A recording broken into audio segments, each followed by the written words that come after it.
Então, pessoal, vamos começar a criação da nossa primeira tabela, certo? Vamos partir do princípio assim, ó. Um cliente solicitou para nós fazer o cadastro de alunos de uma escola. Somente alunos, tá? Bem simplesinho, sem muita coisa, só para a gente entender a criação e depois uma inclusão de alguns dados, tá? Então, eu tenho que pensar em escola, alunos, banco de dados. Como eu vou fazer, né? Quando a gente estuda banco de dados, a gente já tem determinadas coisas que são nos ensinadas, certo? Então vamos lá. Vamos dar nome ao banco, depois ver as entidades e depois os atributos. Então vamos ver o que é. O importante aqui são as entidades e os atributos. O banco é fácil, tá? O nome do banco vai ficar até fácil, pois vamos usar a estrutura principal, ou seja, podemos chamar o banco de escola, certo? No caso, como eu dou aula para 171 e 172, eu vou criar um banco chamado 173 para ser imparcial. Então, nosso banco vai ser escola 173, digamos. Depois a gente coloca ali. Depois, vamos falar sobre entidades. Isso aqui é muito importante a gente entender o que é isso, tá? Mas não é essa entidade aqui, certo? Nós vamos falar de entidade de banco de dados. O que vem a ser isso? A entidade em banco de dados são objetos reais ou não que possuem características próprias, tá? E vamos botar mais um termozinho aqui, ó. E são extremamente relevantes no banco de dados a tal ponto que a gente tem que guardar os dados, né? Então, a entidade é uma coisa muito importante dentro do banco. Então, observe isso aqui, ó. Nós temos aluno 1, aluno 2, aluno 3, tá? Nós temos 3 alunos aqui na escola.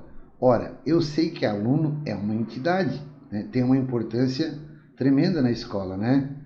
Como eu botei aqui, ó, como podemos notar, temos um objeto que tem características próprias, que é o aluno. E por sinal é de extrema importância para o funcionamento da escola. Se cria escola para ter alunos, para educar alunos, tá? Então a entidade que vamos chamar aluno, né? Ali é a entidade que vamos chamar de aluno. Bom, na criação do nosso banco de dados, as entidades serão transformadas em tabelas, certo? É o termo técnico, e lá quando a gente for fazer o banco físico, digamos assim. Então teremos uma tabela que chamaremos de aluno. Bom, então já deu para entender, a entidade é uma coisa importantíssima no banco. Dentro da escola tem outras entidades, temos aluno, professor, direção, certo? Isso estamos falando de pessoas, mas podemos também ter turmas, tá? Mas turmas vamos deixar para depois, que agora a gente vai criar um banquinho, até vai ser meio errado, mas depois nós vamos ajeitar isso aí. Temos as matérias, temos tudo, certo? Entidade, lembre, é o que tem relevância, importância e características próprias dentro do nosso banco de dados. Atributo são as características que definem uma entidade. O que é isso? Olhem aqui. Maria Eduarda, nome Maria Eduarda, idade 16, altura 1,60, turma 190. Nome Carlos Alberto, idade 16, altura 1,78, turma 190. Nome Silvana Torres, idade 17, altura 1,61, turma 280, tá? Então a gente pode notar que temos 3 alunos diferentes, mas todos possuem algo em comum. Eles possuem nome, idade, altura e uma turma que estuda. Esses são os atributos que devemos ter em mente. Então, a entidade aluno tem esses atributos, né? Claro que tem muito mais atributos, mas nós estamos partindo só de uma criaçãozinha bem básica para a gente entender. Então, vejam só, atributos são as características da entidade. A entidade é aluno. E dentro desse aluno, quais são os atributos que ele tem? O nome, a idade, a altura e a turma. Certo? Na criação do nosso banco de dados, os atributos serão conhecidos como campos. Tá? Então, são os campos que nós vamos criar. Então, teremos uma tabela que chamaremos de aluno, com os campos nome, idade, altura e turma. Depois, registro. São os dados que vamos colocar dentro dos campos. Claro, se eu tenho um atributo, aquele atributo tem que ter um valor, né? Se eu tenho um campo, eu tenho que ter o valor. E cada registro irá corresponder a um aluno individual, né? Observe aqui, ó, Maria Eduarda, o Carlos Alberto, né?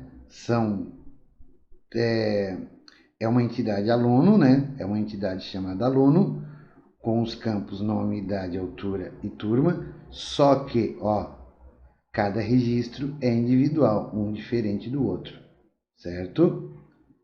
Bom, então a gente já sabe o que é registro, são os valores, né, que a gente vai colocar dentro dos campos.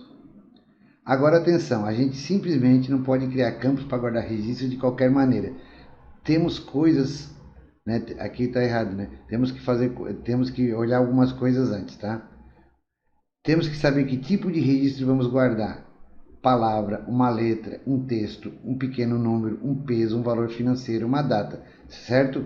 Cada registro, tá? Cada campo que guarda um registro tem que ter um tipo, por exemplo, data é diferente de valor financeiro.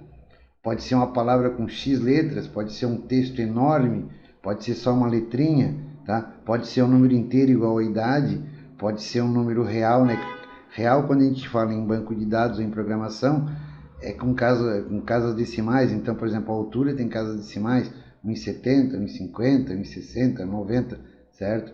Então a gente tem que ver esses registros, tem que ver como é que vai ser o tipo desses registros. Aqui eu vou botar alguns que a gente vai trabalhar, tá? Então nós temos o numérico.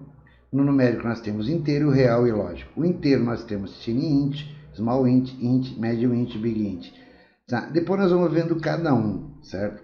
Ali, isso aqui se refere à quantidade de números, né?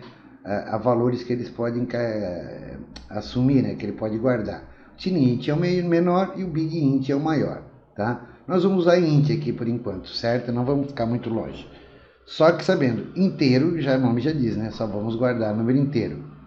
Depois, real, decimal, float, double e real, tá? Isso aqui também é para guardar números com as casas decimais. Cada um desse aqui se refere à quantidade de números, né? Quantidade de números que a gente pode guardar, o valor de número, é o valor que a gente pode guardar, né? Alguns são maiores, são menores. Também tem a ver com a precisão de números. Aí a gente vai vendo a cada caso que a gente vai usar. O lógico, nós temos bit booleano, né? Esse aqui trabalha com um sistema binário que se sabe em informática é verdadeiro ou falso, ou é 0 ou 1. Depois nós temos o data tempo, né? Nós temos o date time, timestamp, time, years. Cada um também guarda alguma forma de informação sobre data. Nós vamos usar date, tá? Temos o datetime, que guarda a data mais o horário, né? Timestamps, que guarda horários, conforme trabalha com horários e tal. O time e o years. Também, relembrando, conforme a gente vai avançando, a gente vai vendo o tipo que vai usar. Literal, para a gente guardar palavras, né? Alfanumérico, alguma coisa. Então, nós temos caractere, tá? Para guardar. Vamos botar aqui palavras até 255 caracteres, digamos assim. 255 letras. Nós temos o char para guardar quantidades pequenas e varchar para guardar até 255 caracteres. Durante o decorrer a gente vê, tá, onde é que eu uso o char, onde é que eu uso o varchar. Como a gente vai trabalhar com nomes e tal, a gente vai usar varchar, certo? E a gente vai vendo as nuances aqui de como usar. Texto. Temos o tiny texto, text, medium texto, long text. Tá? Isso é quando a gente precisa usar texto, sei lá, vamos pegar um texto de um livro ou qualquer coisa, um texto longo, tá? Maior. Então, conforme o tamanho desse texto, se a gente souber a quantidade certinho, a gente usa isso aqui. O tiny text é o menor e o long text é o maior. O binário, temos o tiny blob, medium blob, long blob. Isso aqui é quando a gente vai trabalhar de repente com arquivos e vai guardar eles de forma binária. Não é muito recomendável. Imagine pegar uma foto. Aqui seria o seguinte, vamos pegar uma foto, vamos desmembrar todo em binário 0 e 1 e guardar. E depois quando alguém chamar o banco de dados, ela tem que renderizar também, transformar de binário para foto, para JPEG, né? Então vejo que às vezes pode ser um transtorno para o banco de dados. Mas a gente vê se a gente utiliza ou não. Coleção, enum e set. Isso aqui é quando eu tenho dados que já são pré-definidos. Por exemplo, sexo de uma pessoa, masculino, feminino, outro, sei lá. Então a gente pode botar lá MFO, quer dizer, somente essas letras podem entrar, correto? E mãos à obra. Na próxima aula aqui a gente já vai fazer na mão aqui um banquinho com os dados, com os campos que a gente precisa lá que está solicitando aqui nesse slide. Valeu!